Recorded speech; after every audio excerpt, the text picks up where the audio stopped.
स्वागत है आपका हमारे YouTube चैनल व्हाट इज़ में एक बार फिर से। इस वीडियो में हम लोग डिस्कस करने वाले हैं एनआईए के बारे में। इसकी फुल फॉर्म क्या होती है, ये होता क्या है, इसके काम क्या होते हैं और एनआईए से रिलेटेड सारे इंपॉर्टेंट फैक्ट्स, इन सभी के बारे में डिस्कस करने वाले हैं इस वीडियो में। तो बने रहिए हमारे साथ। और अभी तक आपने अगर हमारा चैनल सब्सक्राइब नहीं किया तो हमारे चैनल को सब्सक्राइब करके बेल बटन जरूर प्रेस कर लें, ताकि जितने भी वीडियोज़ हम लोग डालें उन सभी वीडियोज़ की नोटिफिकेशन आपको मिलते रहे ऑन टाइम। अब बात अगर एनआईए की फुल फॉर्म की जाए तो एनआईए की फुल फॉर्म होती है नेशनल इन्वेस्टिगेशन एजेंसी, जिसे कि हिंदी में राष्ट्रीय अन्वेषण अभिकरण बोला जाता है।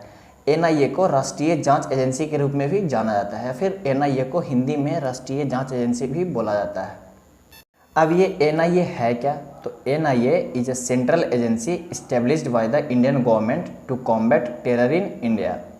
The agency is empowered to deal with terror-related crimes across the states without the special permission from the state। जिसे कि अगर सरल भाषा में समझा जाए तो एनआईए भारत में आतंकवाद का मुकाबला करने के लिए भारत सरकार द्वारा स्थापित एक जांच एजेंसी है।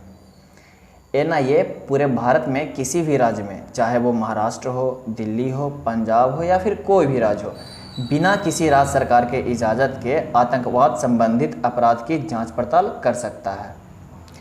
एनआईए एक केंद्रीय आतंकवाद विरोधी कानून प्रवर्तन एजेंसी के रूप में काम करता है। It came into existence after the 26/11/2008 Mumbai terror attack with the enactment of the national investigation act 2008 by the parliament of India. जिसे कि अगर सरल भाषा में समझा जाए तो हुआ ये था कि जब 26/11 मुंबई आतंकी हमला हुआ था तो यह हमला भारत के मौजूदा इंटेलिजेंस एजेंसीज की नाकामी को दर्शा रहा था, जिसके पश्चात आतंकवाद का मुकाबला करने के लिए यह एक केंद्रीय एजेंसी की ज़रूरत महसूस की गई। तब जाके 31 दिसंबर 2008 को भारत की संसद ने राष्ट्रीय जाँच एजेंसी विधेयक अधिनियम 2008 को पारित किया, जिसके बाद एनआईए का गठन किया गया 2009 में। It took charge of cases like bomb blast, hijacking, attacks on nuclear installation, etc. NIA has the power to probe terror attack in any part of the country. यह आतंकवाद के अलावा bomb blast, hijacking, nuclear installation पर हमलों जैसे केसों की भी जांच पड़ताल करता है। एनआईए पूरे देश में किसी भी कोने में बिना किसी के इजाज़त के जांच पड़ताल कर सकता है, उसे रोकने वाला कोई नहीं।